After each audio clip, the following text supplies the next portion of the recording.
तो आज का विषय है विघ्न व समस्या में हल्के कैसे रहे, क्योंकि योग का यह पहला फाउंडेशन है। जब तक हम ये फाउंडेशन पक्का नहीं करेंगे तब तक योग भी नहीं लगा पाएंगे, क्योंकि योग लगाने के लिए अंतर्मुखता की अवस्था जरूरी है, एकाग्रता की अवस्था जरूरी है, शांति की अवस्था जरूरी है, एक रस रहने की अवस्था जरूरी है। लेकिन जिसके जीवन में विघ्न या समस्या है, ये चारों भी अवस्था से दूर हो जाता है,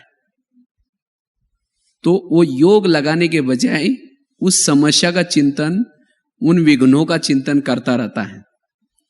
और जिस कारण ज्ञान होने के बावजूद, बाबा मिलने के बावजूद उनको जीवन का जो आनंद आना चाहिए, प्रभु मिलन का सुख मिलना चाहिए, वो नहीं मिलेगा।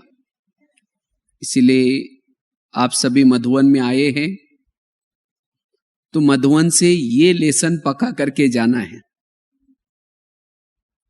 क्योंकि मधुवन या बाबा सभी समस्याओं को हरने का स्थान है।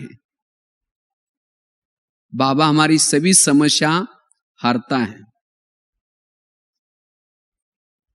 और हर एक के जीवन में समस्या जरूर होती है, बिना समस्या का कोई नहीं है। रात दिन अगर हम उन्हीं समस्या का ही चिंतन करेंगे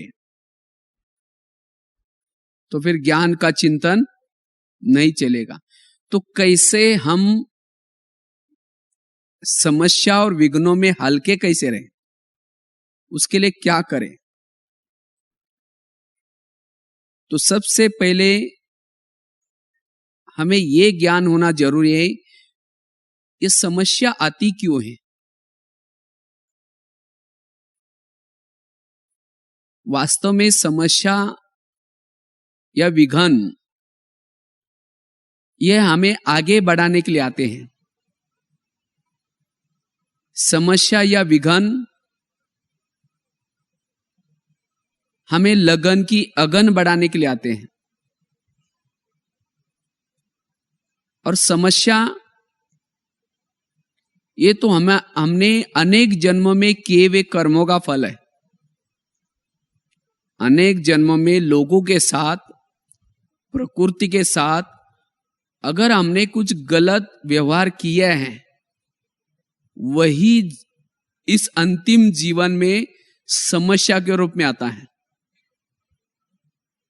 इसीलिए समस्या का चिंतन नहीं करना है, जिसको बाबा ने पिछले मुरली में कहा था। बच्चे पुरुषार्थ क्यों नहीं करते? पुरुषार्थ में आलस और अलबेलापन क्यों आता है? कौन सा शब्द यूज करते हैं? कारण। क्या क्या कारण लगाते हैं? मेरा पति मुझे सहयोग नहीं दे रहा है, इसके कारण मैं पुरुषार्थ नहीं कर पा रही हूं। मेरा शरीर साथ नहीं दे रहा है, जिसके कारण मैं पुरुषार्थ नहीं कर रही हूं। मेरी तबीयत ठीक नहीं, जिसके कारण मैं पुरुषार्थ नहीं कर रही हूं। मैं बांधेली हूं, मैं गृहस्थी हूं, मैं व्यापारी हूं, कई समस्याएं। मेरा सेंटर से घर बहुत दूर है, जिसके कारण हम पुरुषार्थ नहीं कर पा रहे। तो बाबा कहते हैं ये कारण मैं नहीं सुनूंगा, ये कारण तो तुम्हारे ही कर्मों का फल है। अगर पति तंग करता है, वो क्यों तंग करता है? क्योंकि आपने भी उसको कोई ना कोई जन्मों में पति बनकर के तंग किया है, तो वो अपना हिसाब किताब ले रहा है। क्योंकि सबको जाना है ना वापिस, तो जिसके भी कुछ बाकी हिसाब किताब क्या करना है, चुक तो करना है। तो अच्छा है उसको सकारात्मक रूप में लो, सकारात्मक रूप में। अच्छा है मेरा हिसाब किताब चुक तो हो रहा है। कोई पड़ोसी तंग कर रहा है, कोई बच्चा तंग कर रहा है, तो इन्हीं समस्याओं में हमें पहले क्या करना है? इन्हीं समस्या में हल्के रहना है। अगर ज्ञान में